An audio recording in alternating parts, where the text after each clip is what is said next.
walwa the most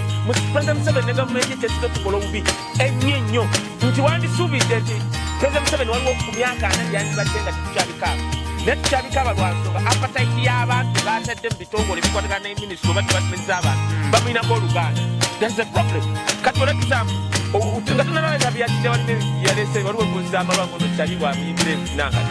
tosobola kugamba look at the solution banange natunde bennengane oba kuno okumanya kubanga Kidawalime bamuleeta nga alina question of bakuba abantu amasasi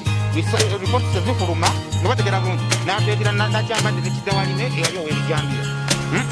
kati gwe mu mboozi yaabo wafunye embuzi kubanga nakadde omwana bwe nakadde omwana ku president ng'ayogera ne mugamba nkolera point bring me whatever you n'omwana yenyina atukanoga bane ekyokunywa kirabika bimbowa ng'akola point eyo yakidawalime yonna yamusebuuke kubanga kati wajjemu makulu kino Kidawalime kati nze ekyanyiisizza ng'otonayogera kikino president kugamba nti ezimu ku mini zagenda okukozesa okulwanyisa corruption mu Uganda kwe kuwa abaana babato wenako era nze n'ongamba speech ya Museveni era natutya akulwashiwoba ye agumikiriza ebintu byayoga mu kiso kyane endala ebyo Nakyambadde nakosebwa enamyutize nagambye oli omwana nazebwe gwengambye ngenda okulaba nekugamba wakikyanaatebino bikikya mudakiike omanyi waliwo omuntu ayogera ebintu n'ogamba ono is deteriorating my understanding ne mutinga paka bambaze naye we yayogedde nini yakuwakomyewo. The Nakyambadde story was mockery.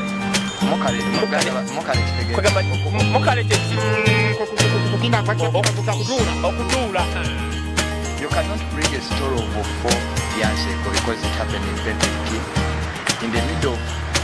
a disaster ya COVID nga abantu bafiirwa obulamu mu kiseera nga jje n'omunno yakafiirwa omwana n'omala nogaanoga nti Katumba also had made mistakes. Lwaki tatambula na kabangali kebayita security si kutambula na kabangali era nalabye abantu gaga nedda bamuwa amagye mangi eyo teba security kyeki bw'otambula mu mawanga amalala n'osanga omusirikale ajja musanga akutte batyuni awo omanya nti eggwanga eryo lirina emirembe wabula abantu tebatamanyi nti okusanga omusirikale ng'akutte mundu ku street gavumenti ebeetagala ebateteredde awo tewaba mirembe. The moment you find a soldier on the streets of any country America okujjayo National Guard ampu kyamuvumya kwakyali kitutte ebbanga nanga America emirembe tubatya ne mutwalo gumwe gw'abajasi ku street abantu balowooza nti ensi ebeeteredde wabula abamanyi baba balaba ensi gyekola gyeraga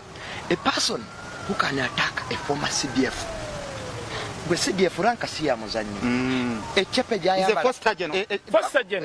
gyayambala eriko emmundu n'ekiso n'enkofiira ye ebandala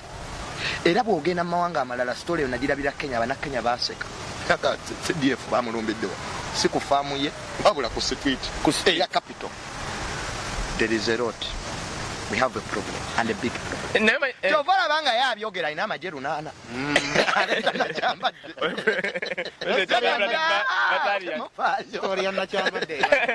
Chovala mokari. Omanya omukulembeze abayogera osobola bayaga nti nze banchecking they check me every time. But I'm walking up in Uganda. But to checking up in Kubanansi, really. Checking checked. Manya, I joking on you know now. Dana, Athena, who is the Catholic. Yeah, it is good. The president to joke. They take a making a speech. Yes, nature. We're in the middle of a disaster. We are in a security disaster. Whereby a person. Alumba CDF because bali bategera nti jeno katupamala ine mundu alina pistol but bwe baba basobodde okumulumba it means tebasobola okulumba akashi ya molo ne bakuba abantu nga 10 amasasi because they are great kati omuntu bwava kawesi nadda ku former CDF abaddawo naye nga yabikubulira ina amajeru nana ne kuma era ne kukonvo yaja kongerako muzingo mulala there's things of security I don't understand them well so nabadde nsubira aleta abatakawesa abateeke mu kamera mu kifo kya Nakyambadde atugamba nti abakozesa bafuna baba no whom did you collaborate with nebino ebyokusoma speech za side kati yafudde omanyi nage buli mulimo yagukola talina baminisita kati ye mwogezi wa side walabye report ze yasomyeko nga 3 wayagala wasoma you will publish it in the papers so there is a problem is out of chikayesha gambia teri president aina IGG teri president aina kachiko kafande nakalema akatalina full constituted in constitution because the office teriwo teyateeka bawona parliament aliwo mu bukyamu era ne bakwata mu bukyamu but we said okay he's fighting corruption namuteekawo courts of law parliament omulimu gwayo mukulu kukola oversight okulaba sente z'omulimu omusolo zisasanyiddwa zitya ebyo byonna bwe yagenda nti agenda kuleeta abaana b'abagagga ffe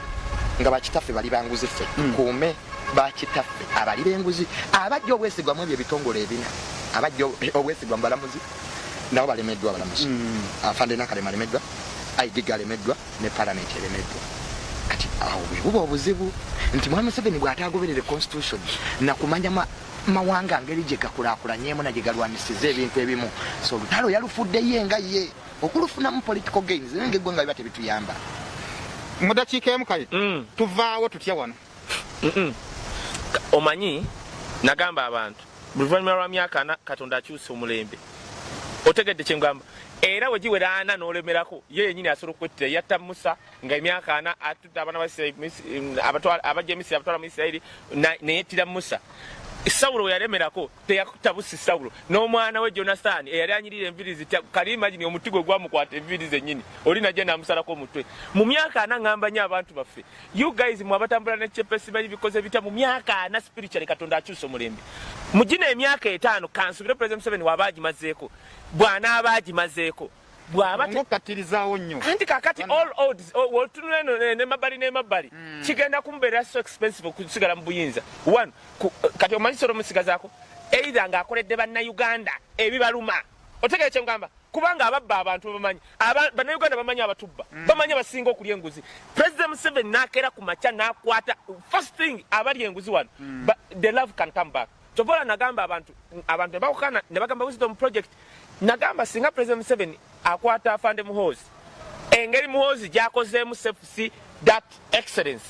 n'amuwa ministry ng'eya health ne tumutestinga content anti kati gwe yeesiga ne tutestinga nti bw'abaddewo national medical store ate byebagala because tosobola kuŋŋamba nti no ogenda mu malwaliro g'Obote ge yazimba n'osanga ng'omusajja bamukebedde bitya naye nga waliyo panado otegedde naye bw'ataabikole we forward eriwo nti tuli muyimbira kayimba munnaffe tulabyeko nnyo owulire basude ono yali akyali mwana muto basude yayimba oba yali basude munnange ngenda bannaffe tulabye yes President Museveni bagenda muyimbira kayimba munnaffe tulabyeko nnyo waba taakeyimbire bajja muyimbira kifuba ate kirungi the trends ziraga kankubuulye president ba Africa abo abatayambye bantu bebafuga enkomerero zaabwe ziba mbi ekyennaku kiri nti enkomerero zaabwe ezembi zibuuka ne ziva ne ku famire ne zigenda ne gyava kyovola buli wenzija mu kamera ngamba banaye si buli wesitana mubbi ababbi e Uganda mbamanyi kubanga bwe tugamba wesitana tetugamba abanyankole bokka mulimu abatolo abanyolo okitegera kye ngamba not waliwo omwami